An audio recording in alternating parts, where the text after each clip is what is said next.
The Aegean Sea breathes with a rhythm as old as the earth itself. It is a slow, steady inhalation of blue water rising against the rocky shores, followed by the whispering exhalation of foam retreating into the deep. In the 6th century before the Common Era, this sea was not merely a barrier of water, but a vast, liquid road connecting the fragmented mind of humanity. It was here, upon an island shaped by the winds and the sun, that a child was born who would eventually listen to the silence between the waves and hear music. This is where the story of the mind's awakening begins.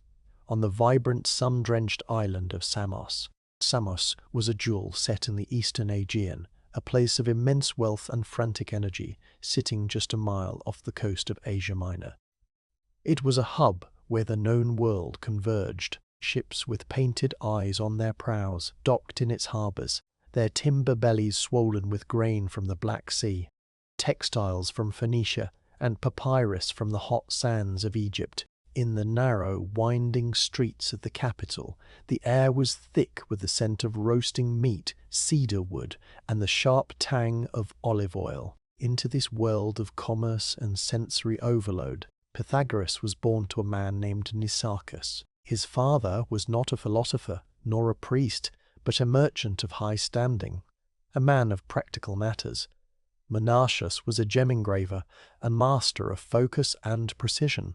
In the cool, stone-walled workshop of his childhood home, the young Pythagoras would sit for hours watching his father's hands. He watched the spinning wheel of a lapidary, the way rough, clouded stones were pressed against the grinding surface until they revealed their hidden clarity. He saw how the chaotic, jagged edges of a raw emerald or jasper were smoothed into perfect geometric shapes, cylinders, ovals, and spheres. It was perhaps here, in the dust of the workshop, amidst the high-pitched hum of the engraving wheel, that the boy first understood a fundamental truth, that beneath the rough, imperfect surface of the physical world there lies a perfect mathematical form waiting to be revealed. His father dealt in value, in the price of rings and seals, but the son was already beginning to deal in essence. He saw that the beauty of the gem was not in the stone itself, but in the order imposed upon it. Because Menartius was a merchant, the horizon was never a boundary for the family. The young Pythagoras did not grow up rooted in one place like the olive trees of his homeland. He travelled. He stood on the swaying decks of trading galleys, watching the coastline of Greece rise and fall. He saw the great cities of the Levant, and walked the docks of foreign ports where a dozen languages merged into a single hum of negotiation.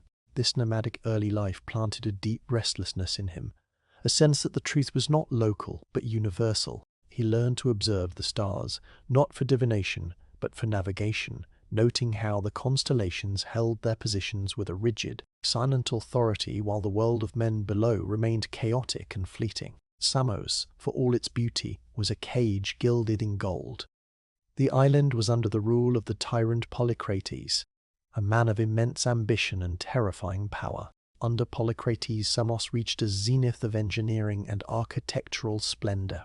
Pythagoras walked past the great temple of Hera, a forest of columns rising into the blue sky, and he saw the construction of the tunnel of Eupolinos, a masterpiece of calculation where two teams of diggers, starting from opposite sides of a mountain, met in the middle with barely an inch of error. It was a triumph of the human mind, proof that numbers could conquer stone. But while the tyrant built wonders, he also tightened the noose around the necks of his people. The court of Polycrates was a place of decadence and whispered fear, where loyalty was bought and intellect was pressed into the service of the state. Pythagoras, now a young man of striking presence tall, with eyes that seemed to look through the person standing before him, felt the suffocation of this environment. He saw that the engineering of Samos was brilliant but soulless. It manipulated the earth, but it did not elevate the spirit. He hungered for something that the markets of Samos could not sell. He began to seek out the keepers of wisdom, the men who looked at the world and asked why rather than how much. His journey first took him to the nearby island of Samos, to the feet of the mystic Phorcys. Phorcys was a man of the shadows, a thinker who dwelt in the caves of the mind. He did not speak of geometry or trade. He spoke of the soul. In the quiet olive groves of Syros, away from the bustle of the ports, Pherecydes taught Pythagoras that the human spirit was not a vapour that vanished with the last breath, but an immortal entity, something that had existed before birth and would endure after death. This was a radical, terrifying thought, that the soul was a traveller, much like Pythagoras himself. But the young seeker needed more than mysticism. He needed order, and so he crossed the narrow channel to the mainland, to the great city of Miletus, to find the fathers of Greek thought. There he met the elderly Thales, the first of the philosophers. Thales was old, his body frail, dried by the years like parchment, but his eyes were bright with the memory of starlight. Thales had measured the pyramids by their shadows. He had predicted eclipses. He sat with the young Pythagoras and confessed that his own time for discovery was ending. He did not try to keep the young man as a disciple. Instead, he pointed a shaking finger south across the vast expanse of the Mediterranean. "Go to Egypt," Thales is said to have whispered. "There, the priests hold the keys to the measurement of the earth. There, the knowledge is etched in stone." In Miletus, Pythagoras also listened to Anaximander, a student of Thales, who spoke of the aperom, the infinite, the boundless source from which all things rise and to which they return. Anaximander taught him that the world hung in space, unsupported, held in place by equilibrium. The concept struck Pythagoras like a physical blow. The universe was not a chaotic storytelling of gods fighting monsters. It was a balanced harmonic system. It was a cosmos. Returning to Samos, Pythagoras found himself estranged from his home. The sounds of the gem-cutting wheel now seemed too loud, the ambition of Polycrates too small. He walked the streets of his youth like a ghost. He saw the wealthy merchants counting their coins, the politicians arguing in the agora, and the soldiers polishing their bronze shields, and he realized he was seeing a play in which he no longer had a role. The island was too small for the questions burning in his chest. He could not remain a merchant of stones. He had to become a merchant of wisdom. He knew that to find the answers he sought, he had to leave the Greek world entirely. He had to cross the threshold into the ancient silent lands of the Nile, where the gods had heads of falcons and jackals, and where wisdom was guarded by silence. He used his father's connections and the political influence of Polycrates to secure a rare privilege, a letter of introduction to the pharaoh Amasis. This was his passport to the forbidden. The night before his departure, Pythagoras stood on the southern cliffs of Samos. The wind was warm, carrying the salt spray up from the dark water below. He looked back at the lights of the city, the flickering torches of the harbour where his ship waited. He was shedding his identity. He was no longer just the son of Nausicaa, the gem engraver. He was a pilgrim standing on the precipice of a transformation that would alter the course of human thought. The sea below churned, dark and inviting, the gateway to a land of sand and secrets. He turned his back on the known world, pulled his cloak tight against the night air, and prepared to descend to the water's edge, where the ship that would carry him to the temples of Egypt bobbed gently in the tide. The wooden planks of the merchant vessel groaned under the shifting weight of the sea, a rhythmic creaking that would become the soundtrack of his transition. As the familiar contours of Samos dissolved into the mist of the Aegean, Pythagoras did not look back at the vanishing lights of the harbour. His gaze was fixed forward, toward the southern horizon where the stars hung lower and burned with a fiercer intensity. The journey was not merely a passage across water, it was a traversing of time. He was sailing from the nascent curiosity of Greece into the deep, calcified wisdom of the ancient world. When the ship finally navigated the silt-heavy waters of the Nile Delta, the air changed. It became thick, laden with the scent of baking clay, lotus flowers, and the dry, timeless dust of the desert.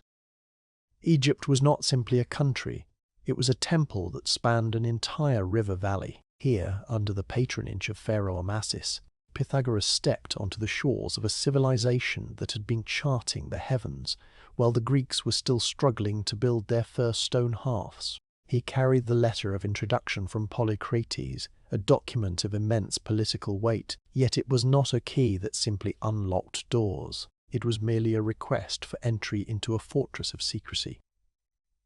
The Egyptian priesthood was notoriously insular, guarding their sacred knowledge from the uninitiated, and especially from foreigners. Pythagoras travelled first to Heliopolis, the city of the sun, but the priests there, wary of this Greek seeker, deferred him to Memphis. In Memphis they claimed their protocols were too strict, passing him further upriver to Thebes, to the great temple complex of Diospolis. It was a test of resolve. The priests of Thebes, hoping to dissuade him, imposed upon him the most rigorous disciplines of their order. They demanded he shave his head, stripping away the vanity of his Greek locks. They stripped him of his woolens, for nothing derived from a beast could enter the holy sanctuary, and clothed him in pure white linen. They imposed long periods of silence and fasting, watching for any crack in his composure. They expected him to flee, to return to the comforts of Samos. Instead, Pythagoras embraced the austerity. He did not just endure the rituals, he absorbed them. Seeing his unyielding spirit, the high priests finally opened the heavy cedar doors of the Peironk, the House of Life. For 22 years Pythagoras disappeared into the cool stone shadows of the Egyptian temples. Here in the scriptorium, smelling of papyrus and cedar oil, he began the slow process of deprogramming his mind. He learned to read the Medumnita, the hieroglyphs that held the power of the gods. He walked the fields after the Nile's annual flood, watching the rope stretchers, the Harpedonacti remeasure the land with precise geometry, realizing that the earth itself could be understood through lines, angles, and ratios. It was here, amidst the colonnades of Thebes, that the foundations of his later prohibitions took root. The priests taught him that life was a cycle, a wheel that turned endlessly. They spoke of the soul's journey after death, and of the purity required to navigate the underworld. This obsession with purity extended to the very soil. He learned of the fava bean, a plant the Egyptians regarded with superstitious dread. To the uninitiated it was food. To the priests, the hollow stem of the bean plant was a direct conduit to Hades, a straw through which the souls of the dead could rise up. To eat the bean was to consume the soul of an ancestor, a form of spiritual cannibalism that disturbed the cosmic order. Pythagoras internalized this, seeing the world not as a collection of objects, but as a minefield of spiritual consequences. But the sanctity of the House of Life was not destined to last forever. The world outside was violent and shifting. In the year 525 BC, the peace of the Nile was shattered by the thunder of foreign hooves. The Persian Emperor Cambyses II swept down from the east, his armies a tide of iron and fire. The temples were breached, the sacred bulls slaughtered, and the wisdom of centuries was threatened with smoke and ash. Pythagoras, the Greek who had become an Egyptian priest, was not spared. He was shackled, his white linen stained with the dust of defeat, and marched across the scorching expanse of the Syrian desert. He entered Babylon not as a guest, but as a prisoner of war. Yet, in the alchemy of his life, this captivity became another crucible. Babylon was a stark contrast to the stone silence of Egypt. It was a city of brick and bitumen, of towering ziggurats that scraped the sky, and of a people obsessed with the stars. Here, amidst the hanging gardens and the bustling markets, Pythagoras was brought into contact with the Magi.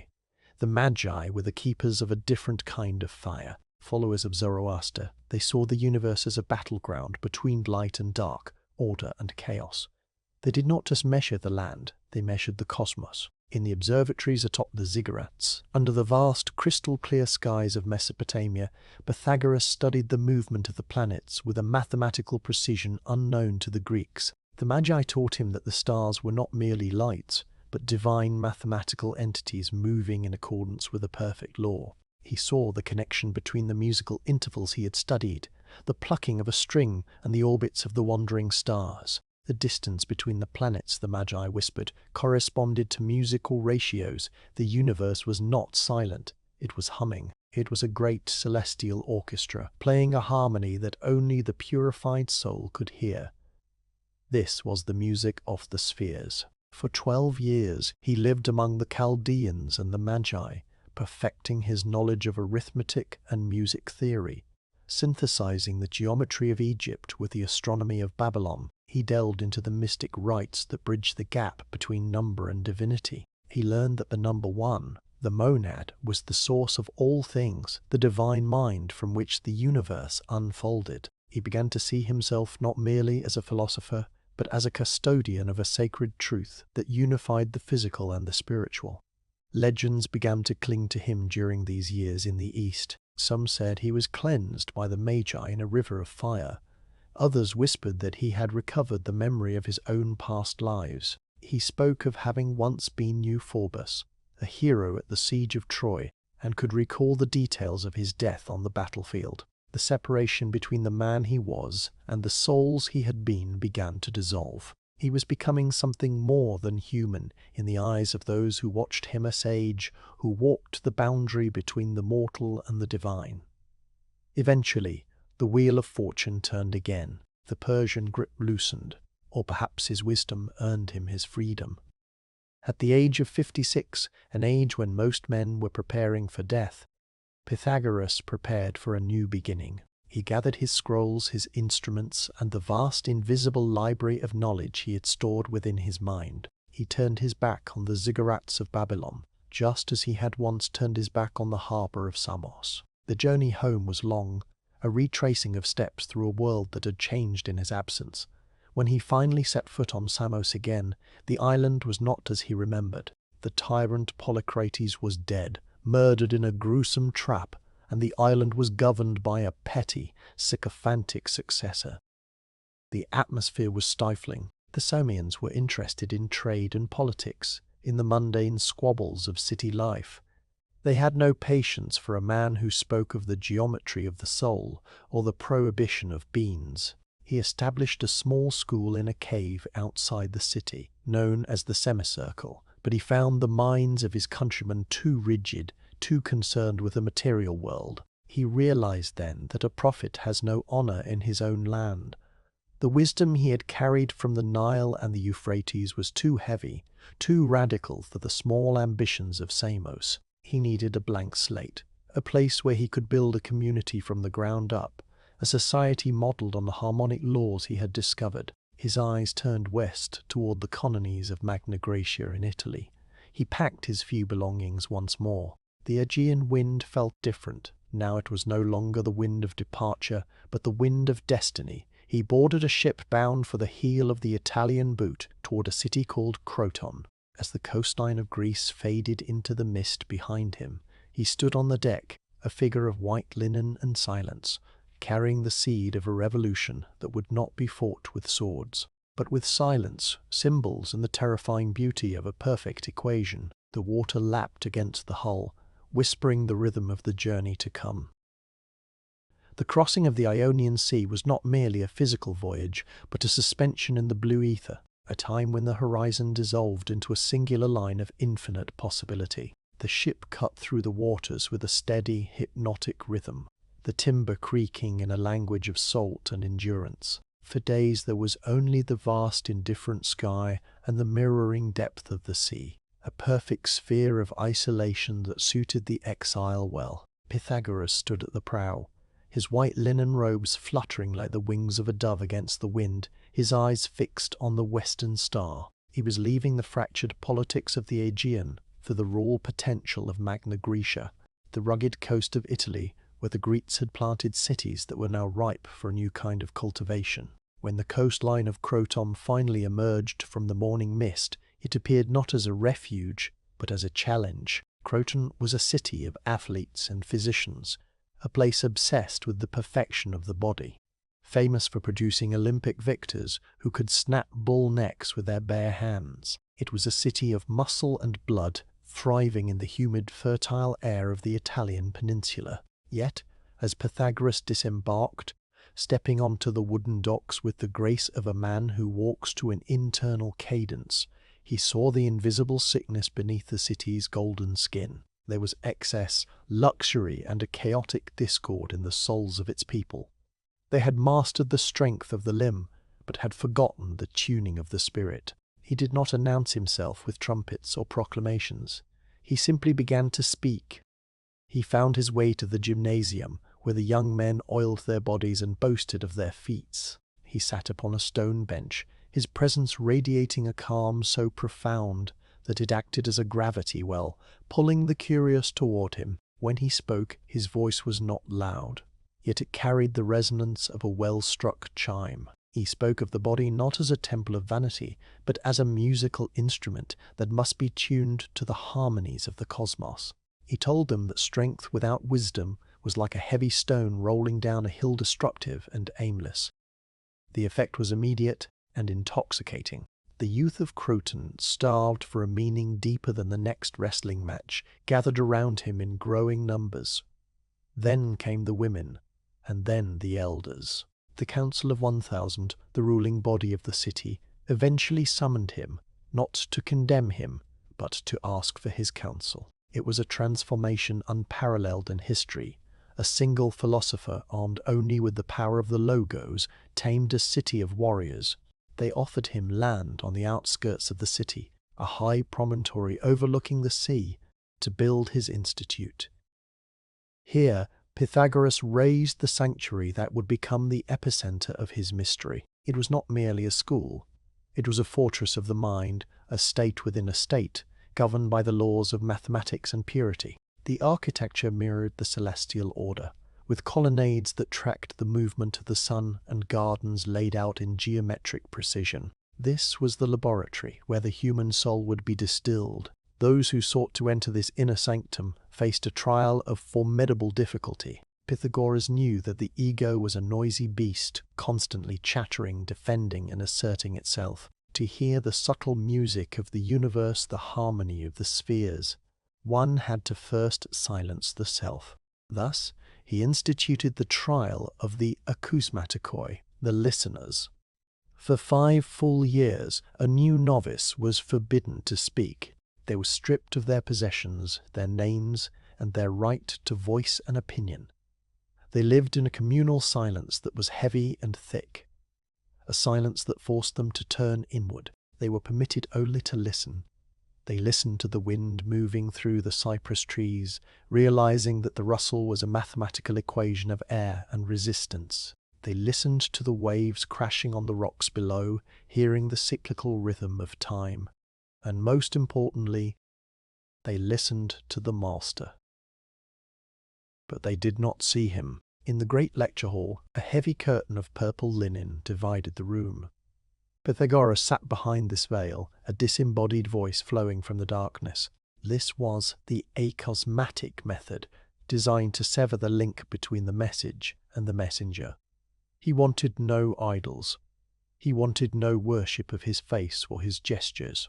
By hiding his physical form, he forced the students to focus entirely on the words, the concepts, the pure architecture of the ideas he presented. In the dim, candle-lit hall, his voice would float over the veil like an oracle, reciting the truths of numbers, explaining that the universe was not made of fire or water, but of number itself. The number 1 was the divine source, the monad.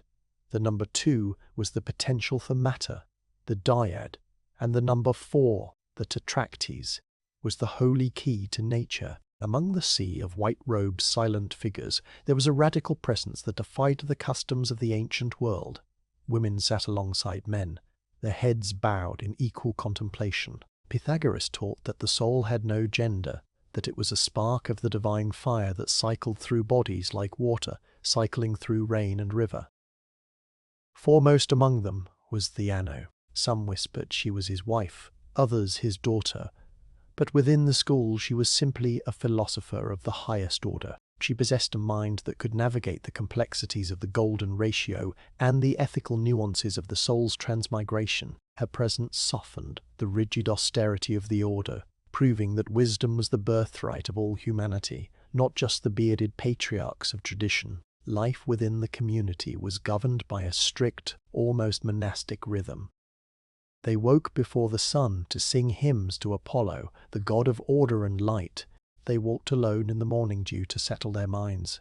They ate together at long tables, meals that were simple and sacred bread, honey and vegetables, but never meat, and never, under any circumstances, the fava bean. This prohibition was a source of endless speculation to the outsiders in Croton, but to the initiates it was a matter of life and death. Pythagoras taught that the fava bean, with its hollow stem, acted as a direct conduit to the underworld, a straw through which the souls of the dead could ascend. To eat the bean was to consume a soul, perhaps the soul of an ancestor waiting for rebirth. The plant itself, they whispered, smelled like the decay of a tomb when crushed, and its spotted flower resembled the eyes of the dead. In a world where the soul was immortal and constantly migrating from one form to another, from human to animal to plant, one had to tread with absolute care.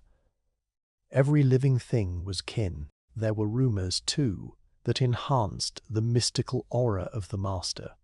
The students, in their rare moments of whispered conversation, spoke of the time Pythagoras was seen at the festival of Olympia. It was said that when he rose to speak, his robe slipped, revealing a thigh not of flesh but of solid gold, a sign that he was no mere mortal, but a son of Apollo, sent to guide humanity back to the stars. Whether true or a metaphor for his illuminated understanding, the legend of the golden thigh cemented his authority.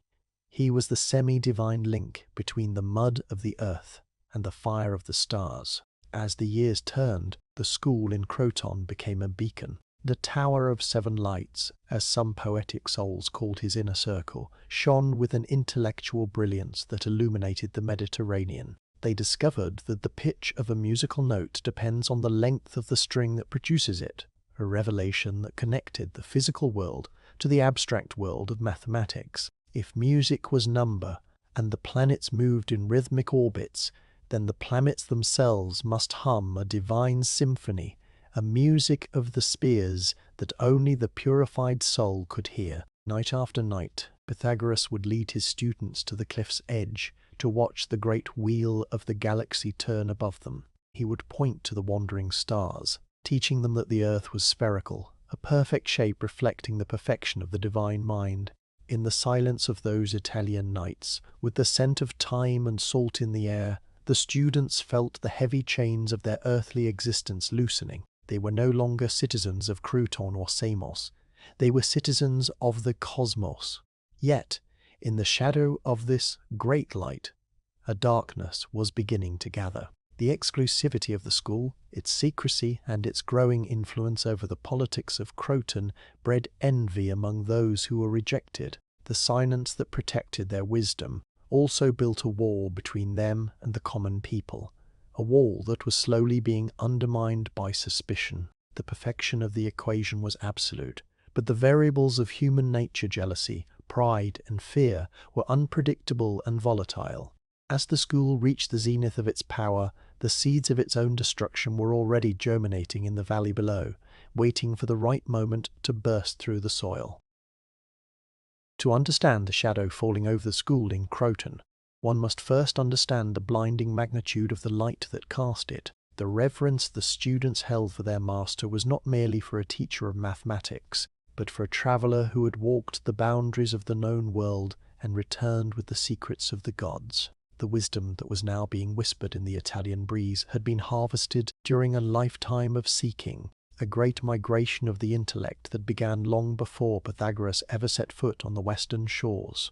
The authority he wielded was forged in the fires of distant lands, and to comprehend the weight of his silence, we must drift back across the sea against the currents of time, to the island where the journey began.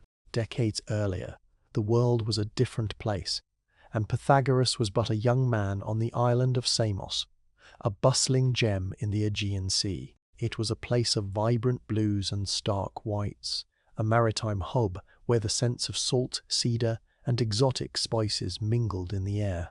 Samos was ruled by the tyrant Polycrates, a man of immense ambition, who turned the island into a centre of power and engineering marvels. Young Pythagoras walked the harbour walls, watching the construction of the Tunnel of Eupolinos, a great aqueduct carved through the living rock of a mountain. He saw the power of calculation, how geometry could command the earth itself to yield water, Yet he also saw the suffering of a populace crushed under the weight of political oppression. His father, Nausicaa, a wealthy gem engraver, had given him the gift of travel, and with it a restlessness that the small island could not contain. The young philosopher sought answers that the busy markets of Samos could not provide. He sat at the feet of giants Phyracids of Syros, who first whispered to him of the soul's immortality and the endless cycle of rebirth. Thales of Miletus, the old sage who saw water as the origin of all things, and who sparked the fire of mathematics in the boy's mind, and Anaximander, who taught him to look up at the cosmos not as a chaotic ceiling, but as a boundless system of order. Yet they all pointed him away toward the ancient south and the mystical east. They told him that to find the root of the logos, the divine word, he must leave the Greek world behind. And so the first great migration began. It was a shedding of his skin, a departure from the familiar, driven by hunger for catharsis or purification. Pythagoras secured a letter of introduction from Polycrates to the pharaoh Amasis and sailed for Egypt. He did not go as a tourist, but as a pilgrim seeking the source. For 22 years, the sands of Egypt became his home. He surrendered himself to the rhythm of the Nile, a river that breathed life into the desert with mathematical precision. He travelled to the holy city of the Ospilus, known to the Greeks as Thebes, where he achieved what no foreigner had ever done before: admission into the inner sanctum of the priesthood. Here, the noise of the world fell away, replaced by the cool, echoing silence of stone temples. He shaved his head and donned the white linen robes that would later become the uniform of his own order. He learned the sacred geometry of the pyramids, shapes that were not merely tombs but crystallized prayers mirroring the perfection of the heavens. It was in the shadows of these colonnades that the foundations of his dietary laws were laid.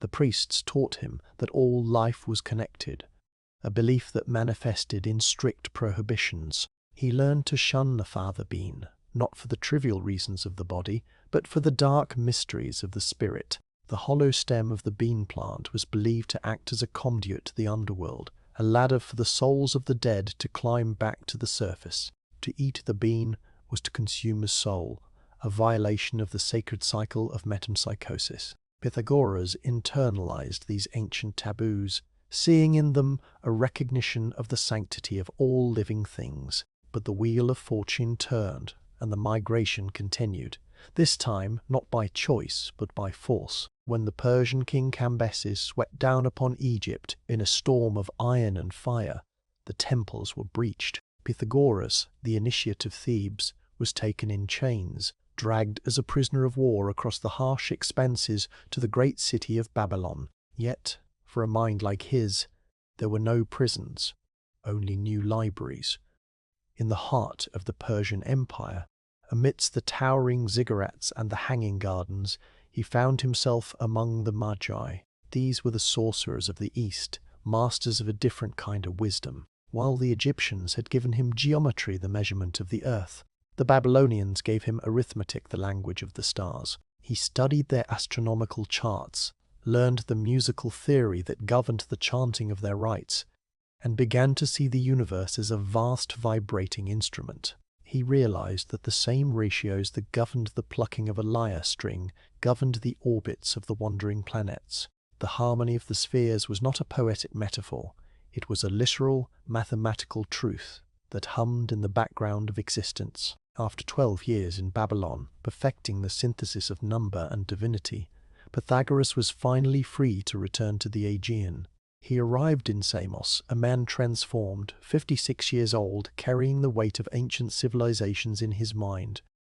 But Samos had changed. The political atmosphere was suffocating, the tyranny more entrenched, and the people too distracted by commerce to hear the subtle music of the spheres. He retreated to a cave on the island to teach, but the noise of the city was too close, the vibration too discordant. He realized that to build the state within a state he envisioned, he needed a new land, a blank slate where the soil was fertile for a new kind of society. Thus began the final leg of the great migration. He turned his face toward the west, to the Greek colonies of southern Italy. He sailed across the Ionian Sea, the water turning a deep, meditative violet beneath the hull of his ship.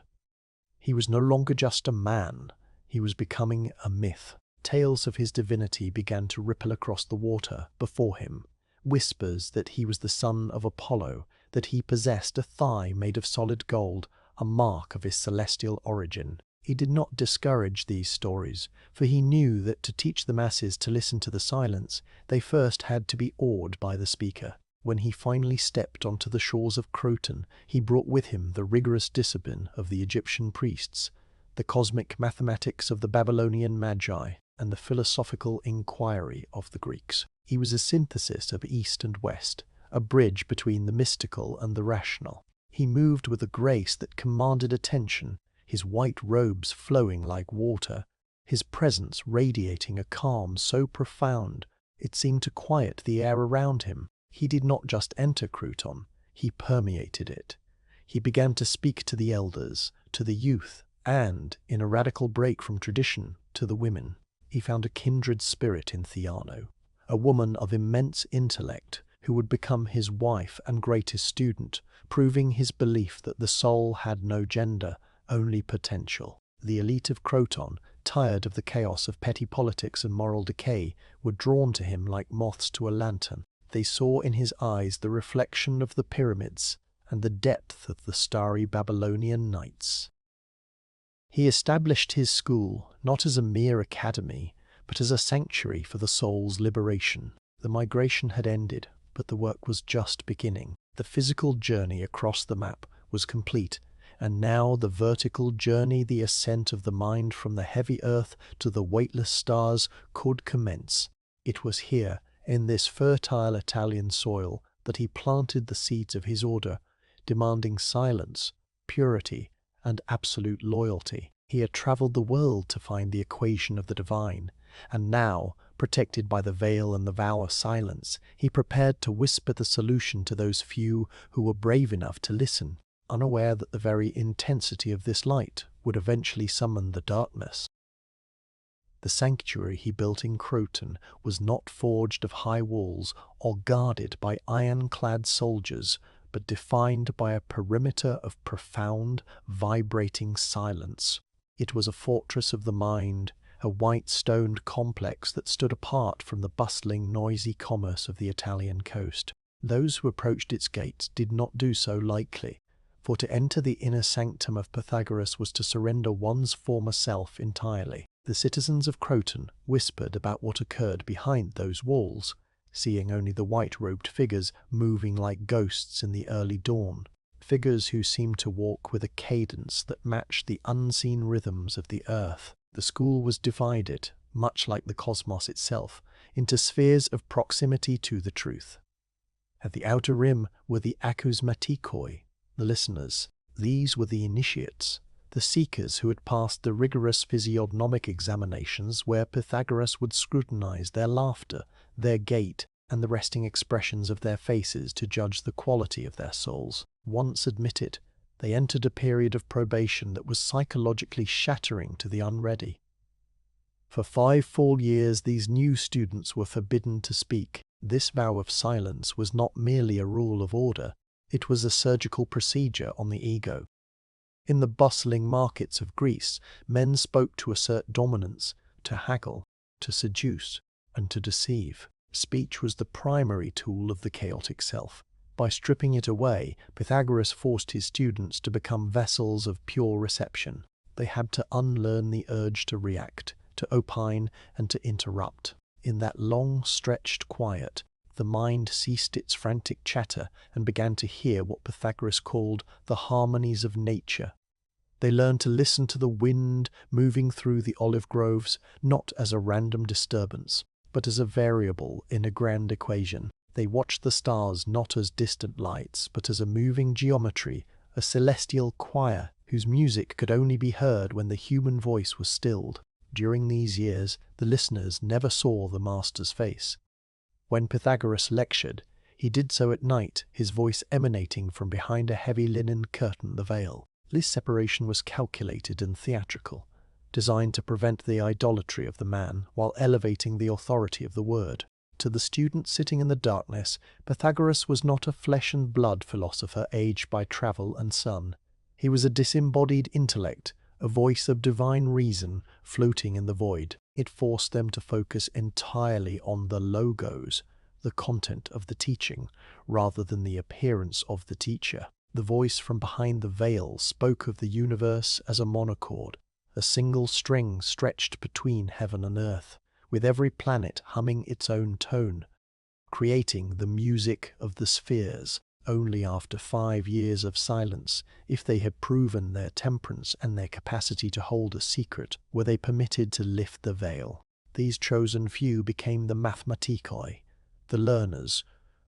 They were allowed to pass beyond the curtain, to look upon Pythagoras, and to engage in the dialectic. They saw a man who wore the trousers of the Persians, a memory of his time with the Magi and the pristine white robes of the Egyptian priesthood. He wore a wreath of gold upon his head, and his presence was so commanding, so saturated with the mystique of his travels, that legends naturally clung to him like iron filings to a magnet. It was whispered among the inner circle that he was the son of Apollo, that he possessed a thigh made of solid gold, a mark of divinity he had once revealed to a priest in a moment of supreme revelation. Whether a physical reality or a radiant metaphor for his illuminated state, the golden thigh became the symbol of his authority. He told them he could remember his past lives, detailing his existence as the warrior Euphorbus at the siege of Troy, pointing out the very shield he had carried in that life,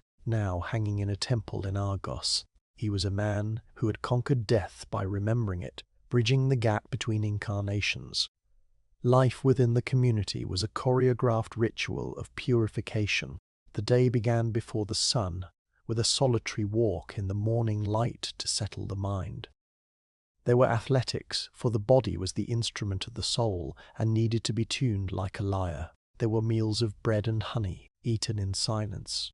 But the rigors of the order extended into the most minute details of existence. Pythagoras taught that the divine was present in the microscopic, and thus discipline was required in every action. He forbade the eating of fava beans, a prohibition that baffled the outside world, but held deep esoteric weight within the school. To Pythagoras, the bean was a sacred and dangerous object. Its hollow stem was believed to act as a ladder for souls ascending from the underworld, a direct conduit to Hades. To eat the bean was to disrupt the cycle of reincarnation, to consume the potentiality of a human soul, or perhaps to eat the very flesh of one's ancestors. It was a test of restraint, a daily reminder that the invisible world impinged on the visible, and that a man's diet was a political act against the chaos of the mundane. Even the way they drank water was a lesson in cosmic justice. Pythagoras introduced the justice cup, a cleverly engineered vessel that functioned normally when filled to a moderate level. But if a greedy user poured too much, attempting to fill it to the brim, a hidden siphon was activated, and the cup would drain its entire contents onto the user's lap. It was a physical joke with a profound moral. The universe punishes excess. Balance is not just a virtue.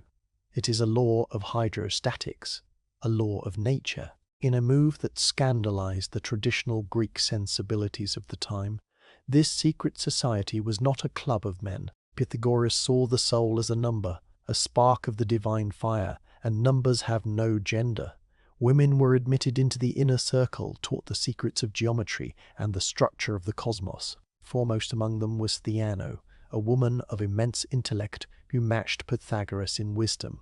Whether she was his wife or his daughter, the histories blur, but her presence solidified the school's radical nature. She taught that the harmony of the universe was reflected in the harmony of the home and the state, and that the measure applied to music applied equally to the virtue of the human spirit. Through this rigorous structure, Pythagoras began to weave an invisible empire. The mathematikoi did not stay cloistered forever. They were the sons and daughters of the powerful, the elite of Croton and neighboring city-states. As they graduated from the silence and the veil, they took their places in the council halls and the courts. They carried the Pythagorean discipline into politics. They spoke with the weight of the initiated, favoring aristocracy, the rule of the best over the messy, emotional turbulence of democracy. They believed a city should be run like a mathematical theorem, orderly, hierarchical, and balanced. Slowly, the Council of 1000 in Croton began to bend to the will of the sage. Without holding official office, Pythagoras became the unseen hand guiding the state. His word effectively became law. When he spoke of Callipolis, the beautiful city, he was engineering a society where the chaotic urges of the mob were checked by the wisdom of the initiated. The school became a state within a state, a secret government ruled by the intellect. The citizens of Croton looked at the white-robed walkers with a mixture of awe and growing unease. They saw a fraternity that owed allegiance to no king, only to the truth and to the master. They saw a group that held secrets they could not understand, who spoke a language of numbers that sounded like incantations. The light of the school was brilliant, piercing the fog of Italian politics, but its very intensity began to cast long, sharp shadows. The exclusivity of the order, the us versus them mentality engendered by the secrecy, began to curdle into resentment among those who were rejected, those who failed the 5-year silence, and those who felt the cold arrogance of the golden thigh. The invisible empire was expanding, its geometry perfect, its logic flawless. But in his obsession with the celestial order, Pythagoras had perhaps miscalculated the volatility of the human variable. He had built a structure of crystalline perfection in a world of mud and blood, unaware that the tension between his divine harmony and the chaotic reality of the city was approaching a breaking point. The strings of the lyre were pulled tight, singing a beautiful note, but they were ready to snap. To understand why the air in Croton had grown so heavy, one must look backward, tracing the long, winding thread that led Pythagoras to believe that silence was the only doorway to truth.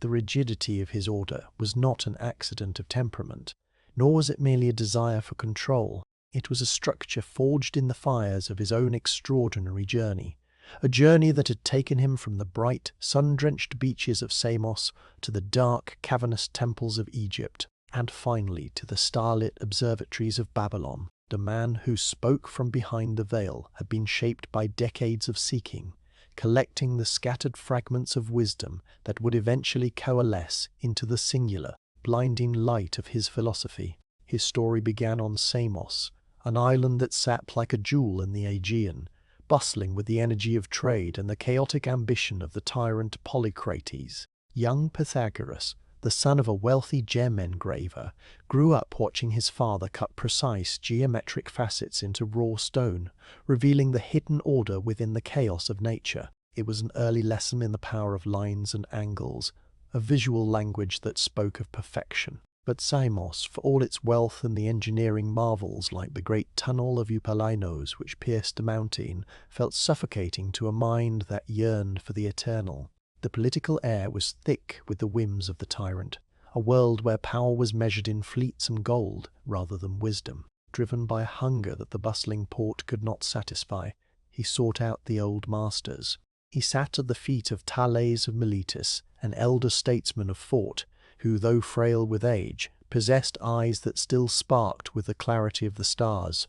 It was Thales who planted the seed, urging the young man to look beyond the Greek islands, to travel south across the wine-dark sea to the land where geometry was born. And so, leaving behind the tyranny of Samos, Pythagoras began the pilgrimage that would define his soul.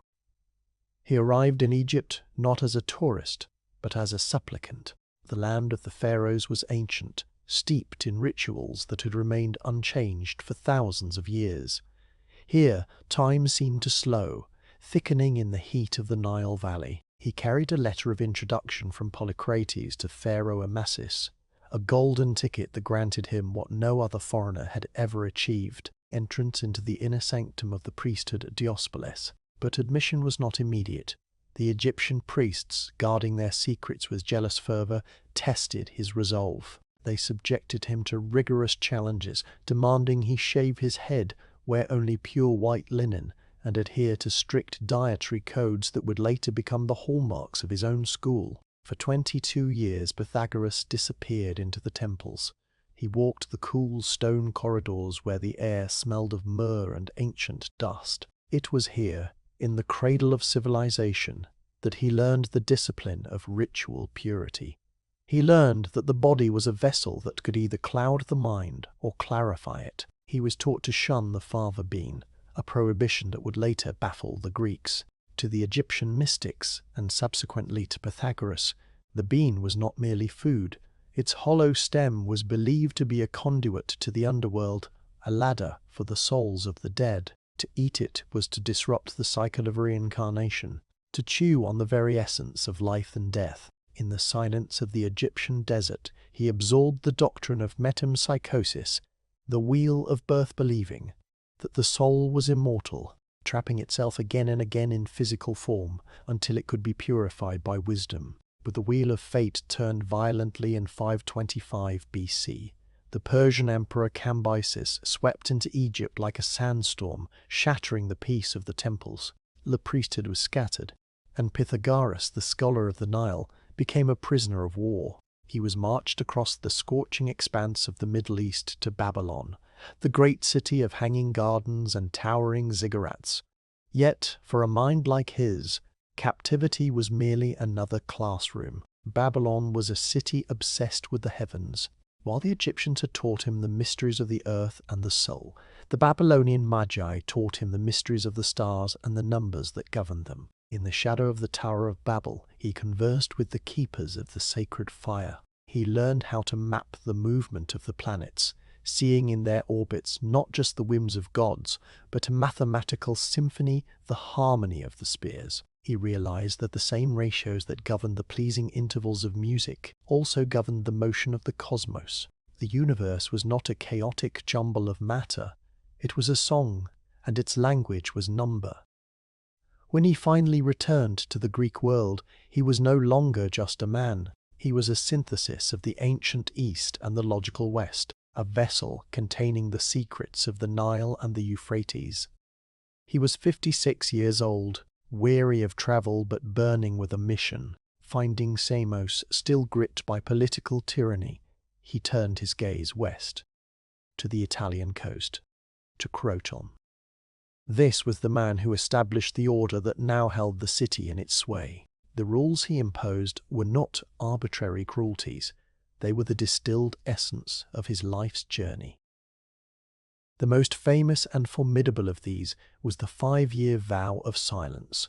When a new student and a kosmatikos arrived at the school, they were not asked to speak, to debate, or to prove their intellect. They were asked to listen. For 5 full years they were forbidden from uttering a single word. This was the deprogramming of the ego. Pythagoras believed that language was often a mask for ignorance, a way for the mind to chatter and distract itself from the truth. By sealing their lips, he forced his students to turn inward, to hear the rhythm of their own breath, and eventually the rhythm of the world. It was a psychological crucible. Many fled, unable to bear the weight of their own thoughts, but those who remained were forged into instruments of profound focus, their minds cleared of the debris of daily life, ready to receive the logos. During this period, they never saw the master's face. Pythagoras lectured at night, his voice drifting through the hall from behind a heavy linen curtain. This was the veil. It was a theatrical yet deeply philosophical device.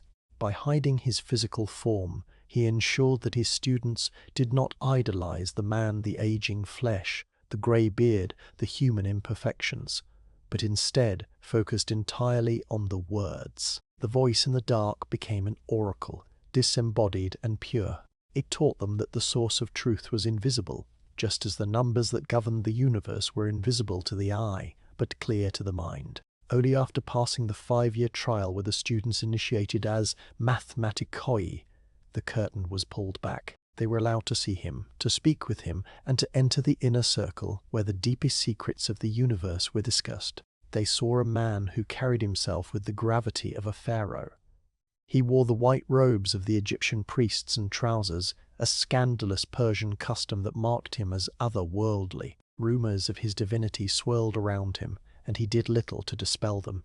Indeed, he curated them. Whispers passed through the streets of Croton that he possessed a thigh made of solid gold, a mark of the god Apollo, which he had revealed to a high priest as proof of his celestial origin. He spoke of his past lives with casual certainty, claiming to remember fighting at the siege of Troy as the hero Euphorbus, recalling the weight of the shield and the flash of bronze. He preached a gospel of radical harmony that extended even to the social order.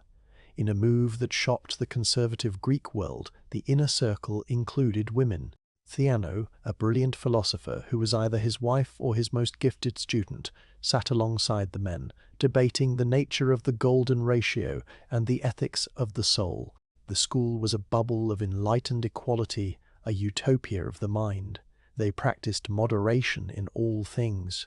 Pythagoras invented a cup of justice, a chalice designed with a hidden siphon. If a greedy user poured wine beyond a modest line, the siphon would engage, and the entire contents of the cup would drain out the bottom, staining the user's lap. A practical joke that carried a profound moral lesson. Take too much, and you lose everything. But this very perfection, this curated utopia, was the source of the gathering storm. The cup of justice was about to spill over, not with wine, but with blood. The city of Croton was filled with powerful families, wealthy aristocrats who were accustomed to having every door open to them. When the sons of these elites presented themselves to the school, expecting easy admission based on their lineage or their gold, they were met with the cold, impartial judgment of the Pythagorean entrance tests. Among the rejected was a man named Cylon. He was a noble of immense wealth and influence, a man of fierce pride and turbulent temper. He had come to the school expecting to be embraced, to add the prestige of the Pythagorean mysteries to his collection of honors. But Pythagoras had looked at him, or perhaps simply listened to the vibration of his soul, and saw a dissonance that could not be tuned. Cylon was rejected. The door was shut in his face. The humiliation festered. To a man like Cylon, rejection was not merely a denial. It was an act of war. He began to gather around him the others who had been turned away, the dropouts who had failed the vow of silence, and the citizens who looked at the white-robed scholars with suspicion. They whispered that the Pythagoreans were not philosophers, but conspirators. They claimed that this state within a state was undermining the traditions of Croton, that they were loyal only to their master and his foreign gods, not to the city. The resentment grew in the shadows, fed by the very secrecy that Pythagoras held so dear. The veil that protected the sanctity of the school also blinded the master to the reality of the danger rising outside his walls. He was listening to the music of the spheres, his mind soaring in the high, thin air of abstract thought, while down on the ground the heavy, dissonant rhythm of a mob was beginning to beat. The silence he had cultivated was about to be broken by a roar that no mathematical formula could predict or contain. The harmony was fragile, held together by the tension of belief, and the hand of Cylon was reaching out to cut the string. To understand the dissonance that was rising in the streets of Croton, one must first understand the harmony that reigned within the walls of the school. A harmony born not of idle dreaming, but of a lifetime of wandering, suffering, and the relentless pursuit of the hidden structures of the universe. Pythagoras was not merely a teacher. He was a vessel into which the wisdom of the ancient world had been poured, distilled through the clarity of a mathematical mind. The silence he demanded of his students was the same silence he had found in the vast deserts of Egypt and the star-filled nights of Babylon, a silence necessary to hear the subtle humming of the cosmos. Long before he was the master of Croton, hidden behind his veil of white linen, he was a boy on the island of Samos, watching the Aegean Sea carve the coastline with the patience of a gem cutter. His father, Menarchus, had been an engraver of precious stones, a man who taught young Pythagoras that beauty was not created, but revealed by cutting away the unnecessary. Just as the image of a god was hidden inside a rough agate waiting for the chisel, the truth of the soul was hidden inside the rough stone of the body, waiting for the chisel of the mind. This desire to peel back the layers of reality drove him from his home. He had sat at the feet of Thales in Miletus, an old man who whispered that water was the source of all things. But Pythagoras sought something more durable than water, something that did not evaporate or flow away. He found it in numbers. But to understand them fully, he had to leave the Greek world behind. He travelled to Egypt, carrying a letter from the tyrant Polycrates, and disappeared into the temples of the Nile. For 22 years he vanished from the known world. He walked the colonnades of Thebes and Memphis, shaving his head, wearing the white linen of the priesthood, and learning that knowledge was not a right, but a privilege earned through purification. He learned that to consume the flesh of animals was to weigh down the soul with heavy blood, preventing it from ascending to the upper air. He learned that the bean, the humble fiver, was not merely food, but a sacred vessel, a hollow stem connected to the underworld, a resting place for souls in migration. In the cool, dark sanctuaries of Egypt, he was taught that silence was the language of the gods. But his education was not finished in peace. When the Persian army swept down like a sandstorm, shattering the calm of the Nile, Pythagoras was not spared. He was taken in chains to Babylon, a prisoner of war. Yet, in the way of true sages, he transformed his prison into a library. In the shadow of the ziggurats, amidst the hanging gardens and the canals, he met the Magi. These were men who did not just look at the stars, they measured them. They taught him that the movements of the planets were not chaotic wanderings, but a precise mathematical dance. It was here, under the vast Babylonian sky, that the great synthesis occurred. Pythagoras realized that the intervals between the planets corresponded to the intervals between notes on a lyre. The universe was not silent, it was singing. Saturn, Jupiter, Mars, Venus, they hummed a celestial tone as they spun, creating a harmony of the spheres that was too constant and too perfect for mortal ears to hear. The entire cosmos was a musical instrument, and the soul of man was a string that needed to be tuned to resonate with it. When he finally returned to the Greek world, an old man of 56, he was no longer just a philosopher. He was a hierophant, a walker between worlds. He settled in Croton not to retire, but to build a model of the heavens on earth. He established his community on the principles of absolute order.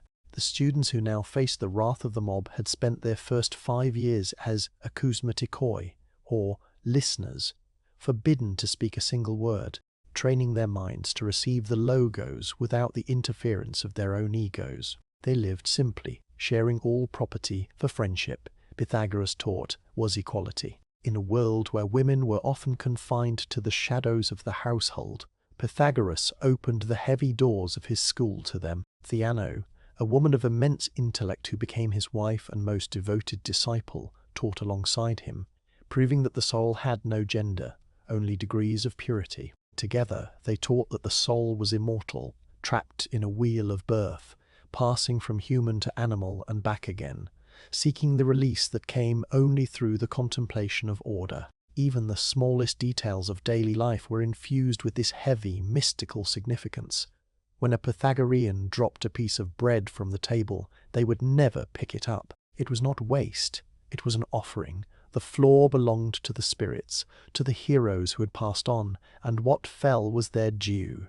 They drank from the cup of justice, a vessel invented by the master that would drain itself completely if filled too arrogantly high, a physical reminder that greed leads to emptiness. But the purity of the circle created envy in the square edges of the city. The exclusivity, the secrecy, the white robes that shone too brightly in the muddy streets of politics, it all curdled into hatred. Cylon, the wealthy noble who had been rejected by Pythagoras for his unstable character, had fanned the flames. He whispered that the Pythagoreans were claiming to be gods, that Pythagoras himself, with his legendary golden thyre birthmark, or perhaps a shimmering artifact he revealed only to the initiated, believed himself to be Apollo incarnate. And so the harmony broke.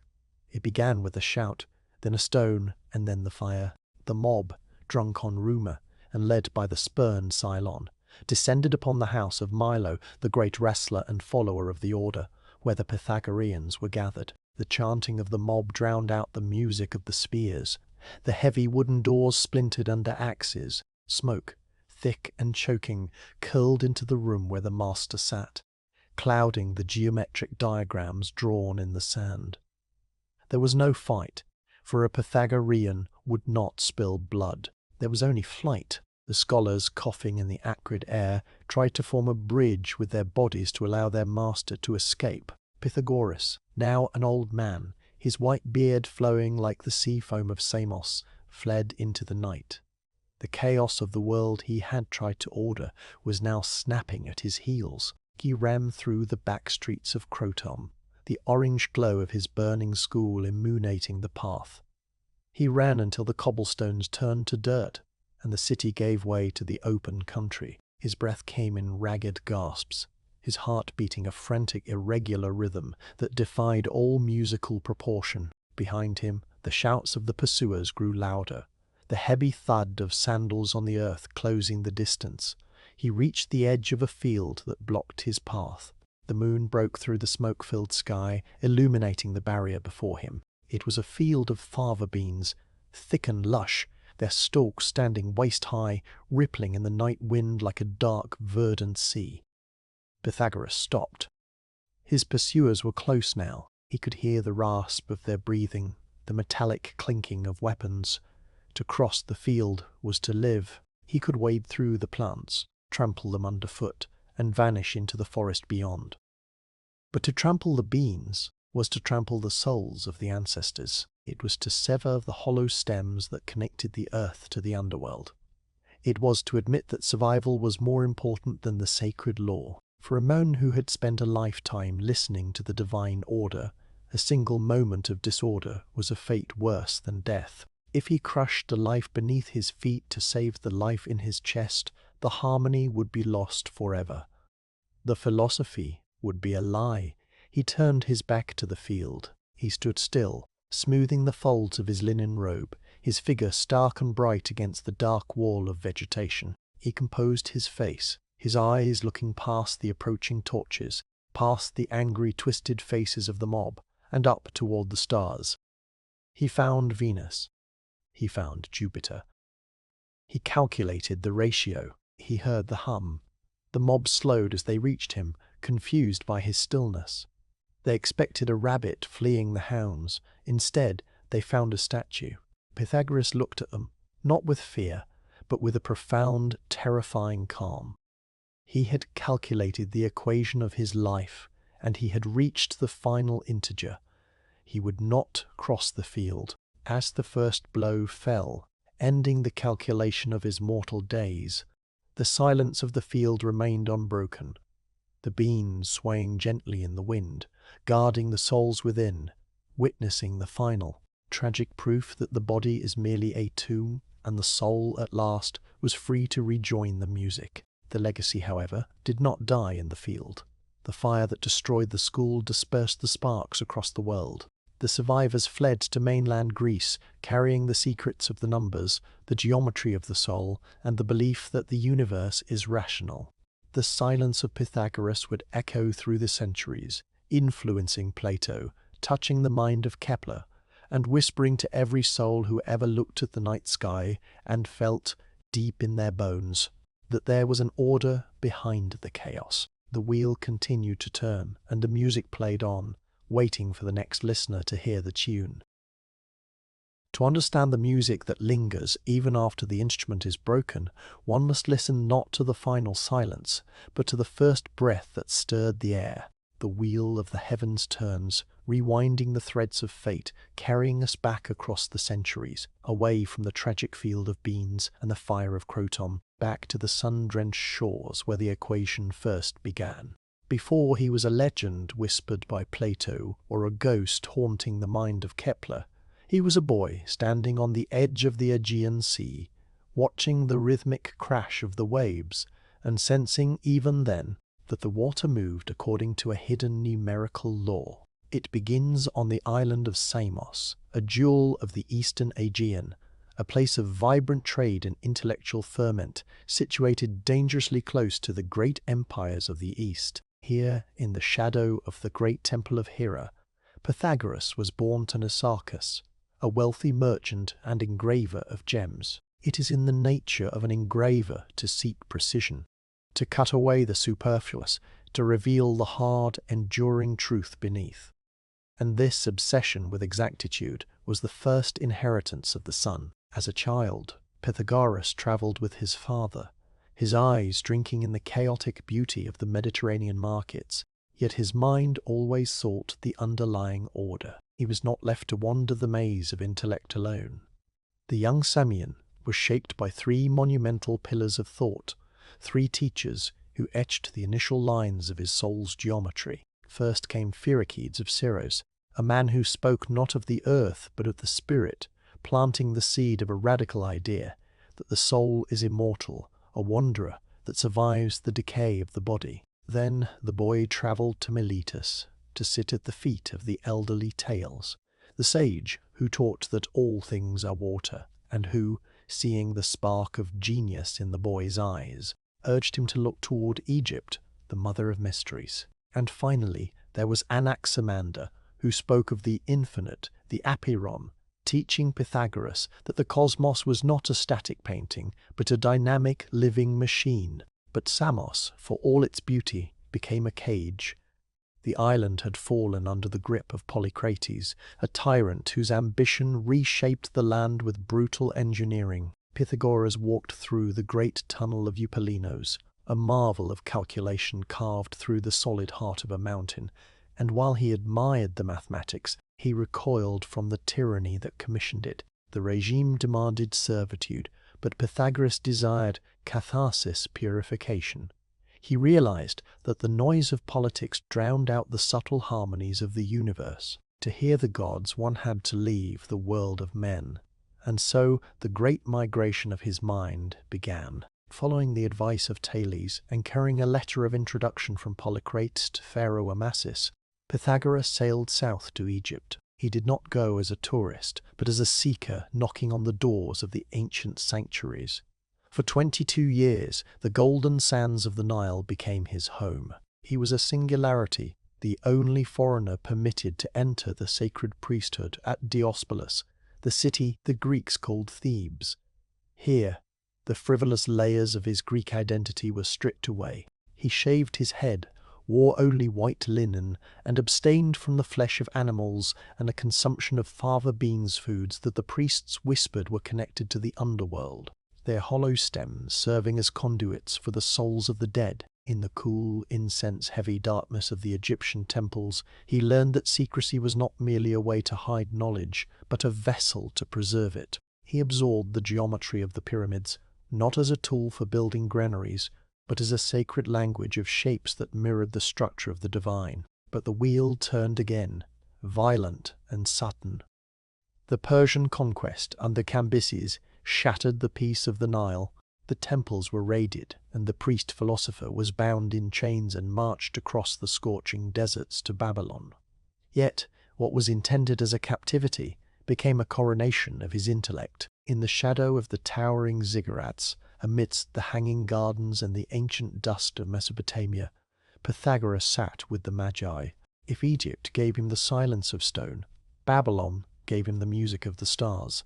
The Magi taught him that the movements of the planets were not random wanderings, but a celestial choreography governed by perfect ratios. He learned the sacred rites that bridged the gap between arithmetic and divinity, seeing for the first time that the number 7 was not just a quantity, but a quantity of vibration of the cosmos. For 12 years he drank from this chalice of Eastern wisdom, fusing the geometry of the Nile with the arithmetic of the Euphrates, forging a mind that was no longer Greek nor Egyptian, nor Babylonian, but universal. When he finally returned to Samos, an old man of 56, he found the island unrecognizable, still suffocating under the legacy of tyranny. The cave where he tried to teach was too small for the vastness of his vision. He realized that a prophet is never heard in his own land. He looked west, toward the Italian coast, to the colony of Croton.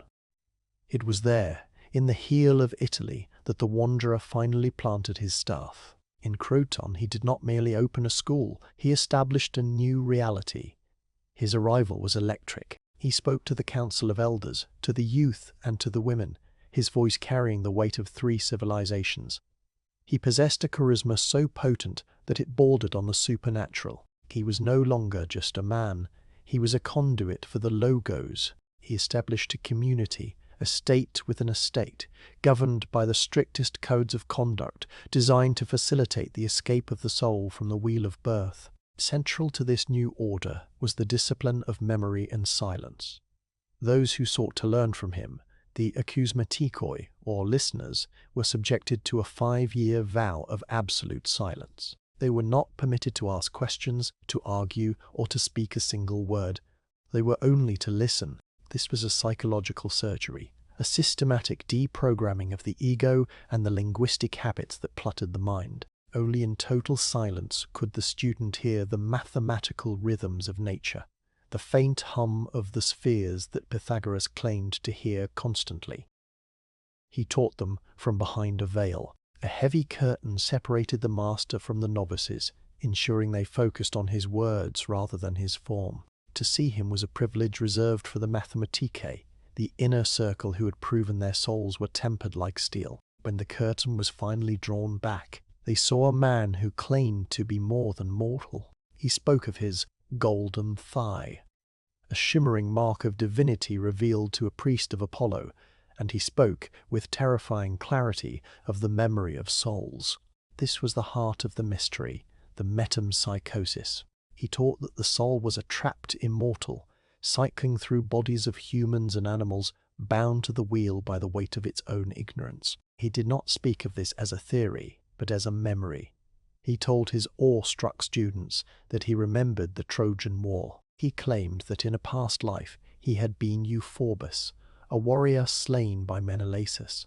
To prove it, he had walked into the temple of Hera at Argos, pointed to a rotting ancient shield hanging on the wall, and identified it as the very shield he had carried centuries ago, a claim confirmed when the priests took it down and found the name Euphorbus inscribed on the inner rim. Long hidden by dust, he taught them that memory was the key to liberation. To remember who you were was to break the cycle. He admitted women into this sacred circle, a radical act for the age, placing his wife, Theano, at the height of the order. Together, they taught that the universe was rational, that the soul was a number in motion, and that life was a tuning process. They taught that one must not eat beans, not for fear of the body, but because the bean was a sacred vessel of the dead, a pause in the music of existence. The school at Croton became a temple of the mind, a place where the air vibrated with the plucking of lyres and the scratching of geometric proofs in the sand. But as the students sat in their white robes, meditating on the perfect ratios of the octave, the world outside was growing restless. The harmony they cultivated within was about to clash with the dissonance of the world, without, for a philosophy that challenges the order of the state invites the fire of the mob. The wheel was turning toward its inevitable violent descent, but in the hush of the hall, behind the curtain, the master simply pointed to the stars and whispered that the soul, once remembered, can never truly be forgotten. To the citizens of Croton, the brotherhood was a mystery wrapped in white linen, a sanctuary of silence amidst the clamour of the marketplace. They saw the disciples walking in single file at dawn, their movements synchronized like the turning of the tides, their eyes fixed on a horizon that no one else could see. This exclusivity, while initially breeding respect, eventually began to curdle into something darker, for in a city ruled by the chaotic whims of commerce and politics, a closed door is often mistaken for a raised fist. The silence of the Pythagoreans was not merely an absence of speech, it was a mirror in which the city saw its own noise reflected, and there were men in Croton who did not like what they saw. Among the wealthiest and most influential citizens of the city was a man named Cylon. He was a figure of imposing stature, draped in robes dyed with the most expensive Tyrian purple, a man whose voice commanded the council halls and whose family lineage stretched back to the founding heroes of the region. Cylon was accustomed to the world bending to his will. He possessed the finest horses, the most fertile vineyards, and the loyalty of a retinue that followed him like a shadow. To him, the school of Pythagoras was not a place of humble learning, but the ultimate jewel to be added to his crown of achievements. He viewed the wisdom of the East, the secrets of the Egyptian priests, and the magical command over numbers as commodities, luxuries that a man of his station had a natural right to possess. He did not approach the school as a supplicant, but as an equal. He came to the house of Milo, where the inner circle gathered, accompanied by his servants and bearing gifts of gold and silver, expecting the gates to be thrown wide in honor of his arrival. He imagined himself sitting at the right hand of the master, debating the structure of the cosmos, adding the weight of his political influence to the mystical authority of the order. He believed that his power in the material world would serve as valid currency in the spiritual one. But Pythagoras did not measure a man by the weight of his purse or the loudness of his name. The admission to the brotherhood was a rigorous, terrifying process, governed by the art of physiognomy, the reading of the soul through the form of the body. Pythagoras believed that the way a man walked, the set of his jaw, the steadiness of his gaze, and even the cadence of his laughter were betrayals of his inner nature. The soul, he taught, sculpted the body over time, leaving its fingerprints on the flesh. There was no hiding from the eyes of the master. When Cylon presented himself, demanding entry into the inner sanctum, he was not met with fanfare, but with a profound, scrutinizing stillness. Pythagoras emerged from behind the veil, not to greet a dignitary but to inspect a specimen. He walked slowly around the nobleman, observing the way Cylon held his breath, the subtle twitch of impatience in his fingers, the arrogance that stiffened his neck. Pythagoras looked past the purple robes and saw a spirit in disarray. He saw a mind that was not a harmonious chord, but a cacophony of desires, a soul driven by ego, turbulent and unrefined, incapable of the 5 years of silence required to hear the music of the spheres. In the quiet of the courtyard, with the other disciples watching from the shadows, Pythagoras delivered his verdict. It was not spoken with malice, but with the cold, detached precision of a surgeon declining to operate on a hopeless case. He told Cylon that the path was not for him. He explained that the heavy burden of pride he carried would shatter the delicate lattice of their study. There was no negotiation, no price that could be paid to reverse the decision. The rejection was absolute. Cylon was told to return to his life of politics and power, for the geometry of the soul required a humility he did not possess. For a man like Cylon, who had never known the word no, this dismissal was a violence more brutal than a physical blow. To be told that he was spiritually unworthy, that his vast wealth meant nothing in the face of the logos, fractured his reality. He left the house of Milo, not in sadness, but in a cold, trembling rage. The humiliation festered instantly, turning the admiration he once held for the school into a venomous, obsessive hatred. The scorned lover of philosophy became its most dangerous enemy. Cylon returned to the heart of Croton, but he did not go quietly. He began a campaign of whispers, a slow poisoning of the public well. He used his influence in the democratic assembly to frame the Pythagoreans not as harmless mystics, but as a dangerous, elitist cult that threatened the freedom of the city. He claimed that their secrecy masked a plot to overthrow the government, that their state within a state was a tyranny in the making. Why do they meet in secret? He would ask the crowds in the agora. Why do they obey a foreigner from Samos over the laws of our fathers? They claim to be superior to you. They claim their souls are gold and yours are lead. The timing was tragic, for the city was already on edge. The war with the neighbouring city of Sybaris had left the populace agitated, prone to suspicion and hungry for scapegoats. Cylon played upon these fears with the skill of a musician playing a lyre, plucking the strings of envy and paranoia. He painted Pythagoras not as a sage, but as a sorcerer who had enchanted the youth of Croton, stealing their sons and daughters away from their families to serve a strange, silent god. Inside the school, the acousmatikoi and the mathematikoi continued their work, largely unaware of the storm gathering beyond their walls. They were lost in the study of harmonics, tracing the ratios of the tetractiles, believing that the truth was its own defense. They trusted that the harmony they generated would naturally repel the dissonance of the world, but they had underestimated the power of a wounded ego. They did not understand that to a man like Cylon, the existence of a purity he could not possess was an insult that could only be answered with destruction. The atmosphere in Croton shifted from curiosity to hostility.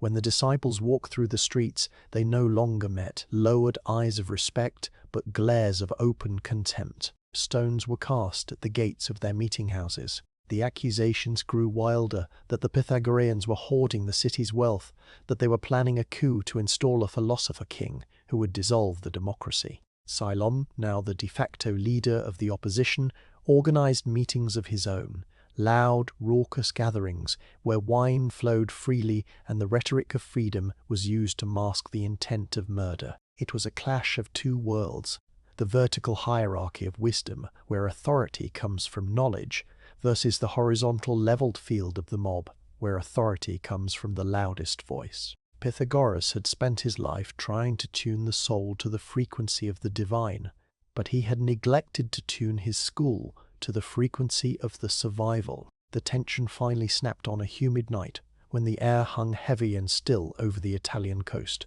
The leading members of the brotherhood, including Pythagoras himself, had gathered at the house of Milo, the wrestler, the strongest of the disciples, to discuss the affairs of the order. It was meant to be a night of quiet contemplation, a time to review the geometric proofs of the week and to share the communal meal of bread and honey. But outside, the darkness was moving. Samos had gathered his followers, a mixture of disgruntled aristocrats and riled commoners, armed with torches and the conviction of their own righteousness. They did not come to debate. They did not come to listen.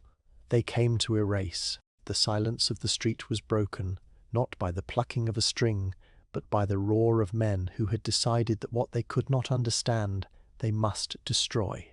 The heavy wooden doors of Milo's house were barred, but fire does not knock, it consumes. As the first torches were thrown against the timber, the smell of burning pine mixed with the scent of the sea, a signal that the age of golden silence was ending, and the age of iron and fire had begun. Inside the hall, the disciples looked to the master. The tranquility of the room evaporated as the smoke began to curl beneath the doorframe, a grey serpent slithering into their sanctuary. Pythagoras stood, his face illuminated by the flickering orange light dancing against the high windows.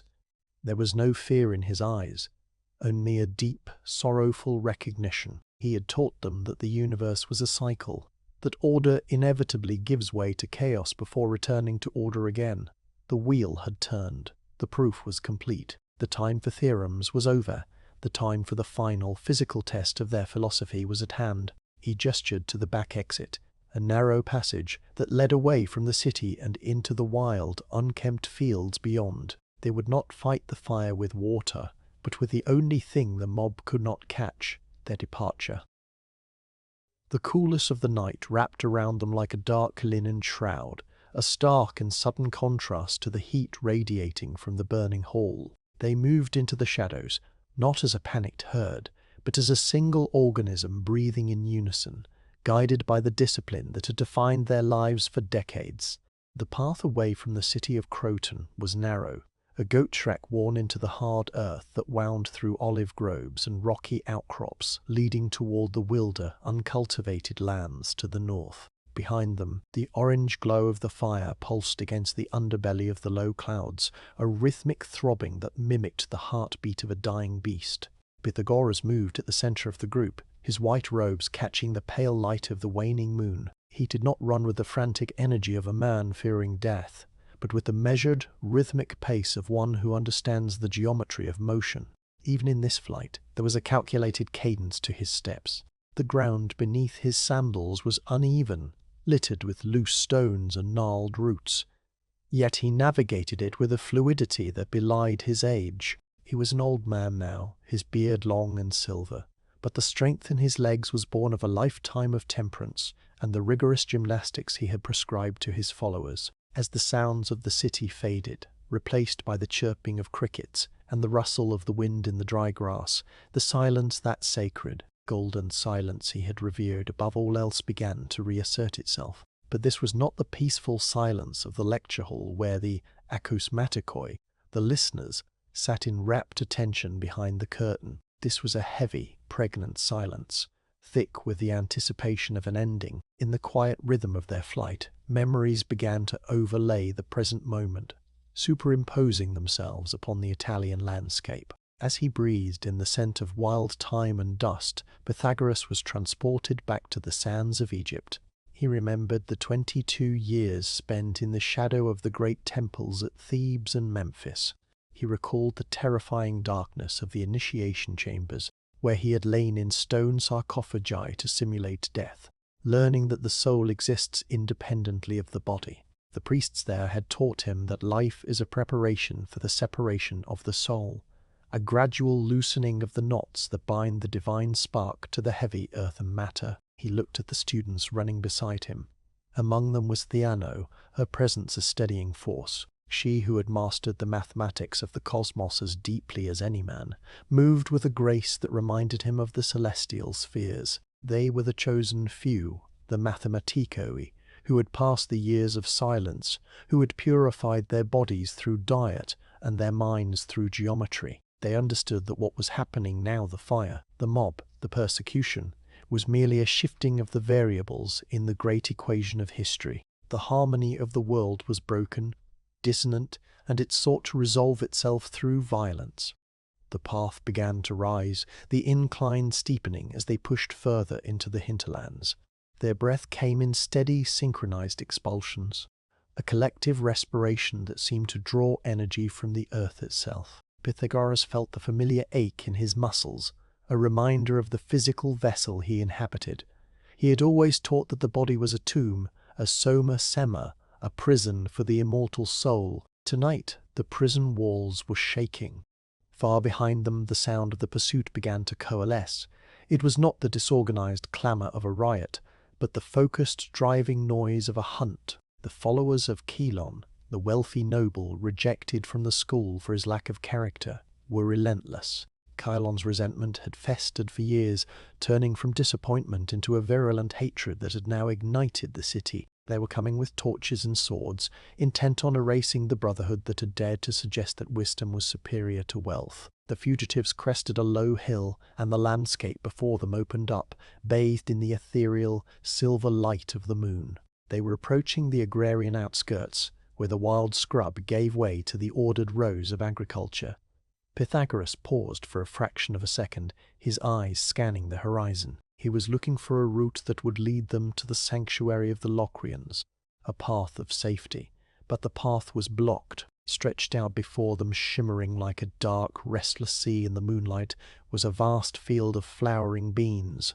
The plants were tall, their thick stalks swaying gently in the night breeze, the pale blossoms glowing with a ghostly luminescence. To the uninitiated, it was merely a crop, a source of sustenance for the common people. But to Pythagoras, and to those who stood with him, it was a boundary as formidable as a wall of fire. The group skidded to a halt at the edge of the field. The heavy scent of the blossoms rose up to meet them, a cloying, earthy perfume that Pythagoras associated with the damp decay of the underworld. The silence of the group shattered, not with words, but with a collective realization of the impasse. "Master," one of the younger disciples whispered, the first word spoken since they had left the burning house. "The soldiers are close." Pythagoras stood rigid, his sandals touching the very edge of the tilled earth where the beans began. He looked down at the plants. In his cosmology, the fava bean was not simply a vegetable, it was a conduit. Its hollow stem was believed to connect the surface of the earth directly to Hades, acting as a ladder for the souls of the deceased to return to the light for reincarnation. To trample them was to trample upon the souls of the ancestors, to crush the very cycle of life and rebirth that formed the cornerstone of his faith. Moreover, the bean itself, in its embryonic form, resembled the texture of human flesh, the raw material of life. To crush it was akin to murder. It was a taboo so deep, so primal, that it superseded the instinct for survival. The torches of the mob appeared over the crest of the hill behind them, a jagged line of fire moving rapidly closer. The shouts of men, angry and breathless, carried on the wind. "We must cross," another student urged, panic beginning to fray the edges of their discipline. "It is the only way to the coast." Pythagoras looked at the field. then back at the approaching fire. He saw the chaotic flicker of the torches, the disorderly anger of the men who carried them. Then he looked at the field again, the chaotic, tangled growth of the beans, the symbol of the material world's entrapment of the soul. He shook his head slowly. "No," he said, his voice low but resonating with the timbre of absolute authority. "I will not cross. To cross would be to save the body at the expense of the soul. It would be to admit that the physical life was worth more than the eternal laws of the universe. It would be a betrayal of every theorem, every harmony, every silence he had ever observed. If he ran across this field, crushing the sacred conduits of life to save his own aging skin, he would cease to be Pythagoras. He would be just another man, frightened and hollow. He turned his back on the field of beans and faced the oncoming lights. Theano moved to his side, her face pale but composed. She understood. One by one, the other disciples stopped their pleading. They arranged themselves around him, a geometric formation of loyalty, a final circle of order in a world dissolving into chaos. Pythagoras closed his eyes. He regulated his breathing, slowing his heart, turning his focus inward. He withdrew his consciousness from the sensory world, the smell of the smoke, the sound of the shouting, the dampness of the night air. He descended into the citadel of his own mind. He began to recite the tetractys internally, the sacred triangle of 10 points that held the key to the cosmos. 1 is the source, the monad. 2 is the line, the potential. 3 is the surface, the manifestation. 4 is the solid, the reality. The mob slowed as they approached, the bloodlust momentarily dampened by the sheer stillness of the figures standing before the field. The torches cast long, dancing shadows across Pythagoras's face. He looked like a statue carved from marble, immovable and serene. The leader of the mob stepped forward, a sword glinting in the firelight. He expected begging. He expected fear. He found neither. Pythagoras opened his eyes and looked at the man. In that final moment, he did not see an enemy. He saw a soul trapped in the violent turbulence of the lower world, a vibration that had lost its harmony. He felt a profound detachment, a sense of having already departed. The field behind him whispered in the wind, thousands of hollow stems breathing with the earth. He had kept the vow. He had honored the boundary. The physical vessel was about to be broken, but the harmony would remain. As the steel was raised, Pythagoras did not flinch. He watched the arc of the weapon as a pure geometric trajectory. The line of the sword meeting the plane of the body, the separation of the finite from the infinite. The final release. The scene dissolved not into darkness, but into a ringing clarity, a pure tone that rose above the shouting and the violence, ascending into the night sky to join the music of the spheres. The wheel of birth turned one final time, releasing its passenger into the silence between the stars.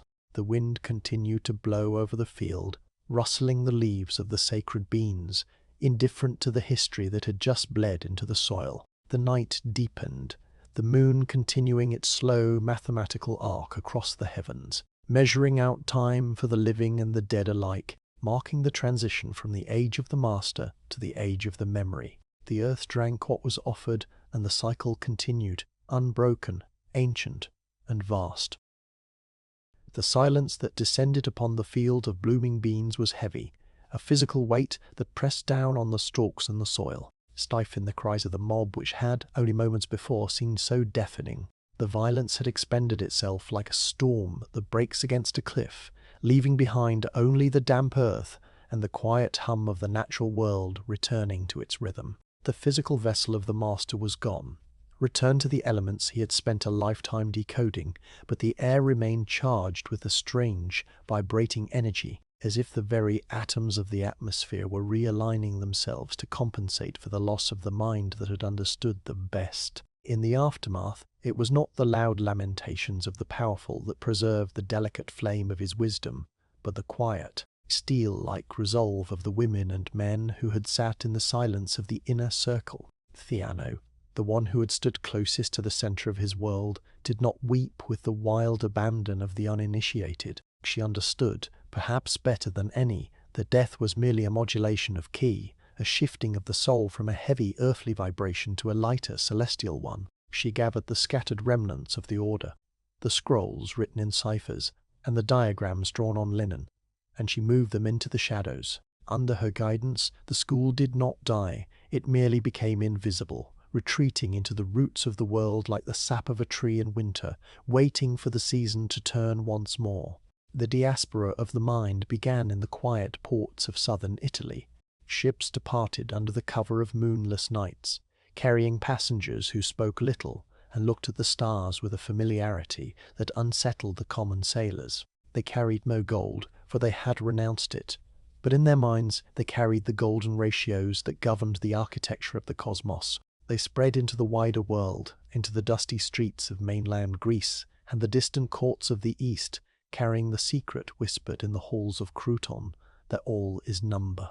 As the years eroded the stone foundations of the school in Croton, the legend of the man began to detach itself from the historical reality, rising like incense smoke to mingle with the divine. The stories passed from teacher to student, not as dry history, but as sacred myth. They spoke of the man who had a thigh of gold, a mark of the sun god Apollo, revealed only once to prove that the divine could dwell within the human form. They whispered of his ability to be in two places at once, to speak with river spirits, and to charm the wild beasts of the forest into gentleness with nothing but the tone of his voice. These legends were the protective husk around the kernel of truth, the bright colors that attracted the eye, ensuring that the deeper, harder lessons of geometry and ethics would not be lost to the forgetfulness of time. Yet, the true immortality of the Samian sage lay not in the stories of miracles, but in the irrevocable change he had wrought upon the human perception of reality. Before him the world had been a place of capricious gods and unpredictable storms, a chaotic theatre of will and emotion. After him, the chaos was peeled back to reveal a skeletal structure of perfect crystalline order. He had taught the world to hear the silence behind the sound. Every time a mason laid a stone to build a temple, checking the square of the corner, the ghost of Pythagoras was there. Every time a musician plucked a lyre, dividing the string to find the octave, the fifth and the fourth, the mathematics of the soul were reaffirmed. The chaos of the senses had been tamed by the logic of the mind. The centuries rolled forward, heavy and slow, grinding empires into dust. The Persians fell, the Greeks faded, and the Romans rose to march their iron legions across the known world. But the theorem remained.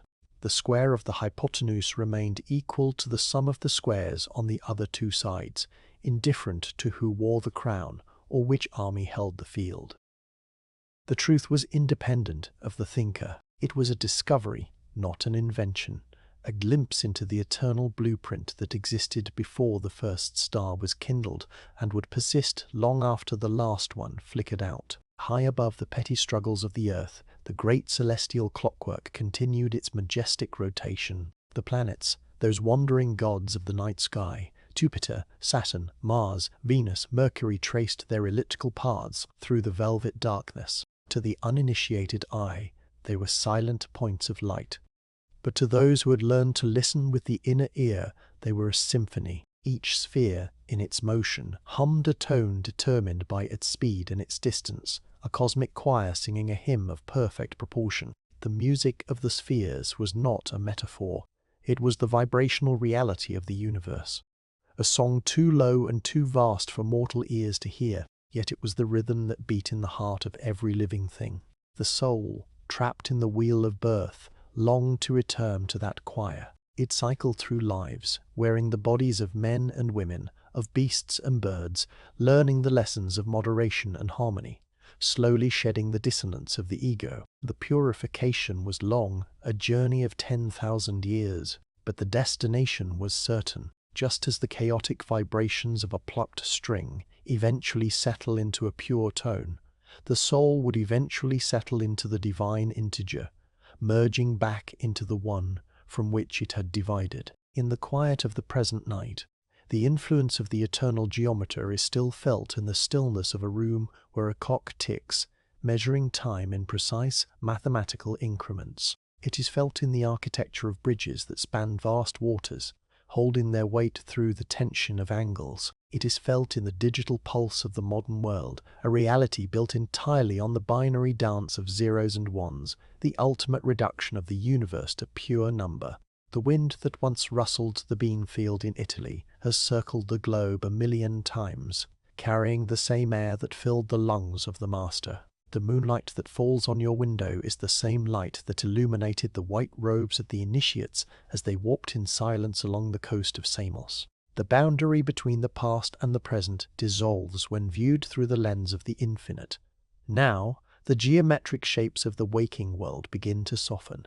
The sharp edges of the cube and the pyramid blur into the comforting curve of the sphere. The analytical mind, which measures and counts, begins to slow its frantic pace, handing over the keys of consciousness to the intuitive mind, which floats and dreams. The numbers that govern the day dissolve into the mist of the night. The anxiety of the many fades into the tranquility of the one. There is no more need to calculate, no more need to solve. The equation is balanced. The theorem is proven. The circle is closed.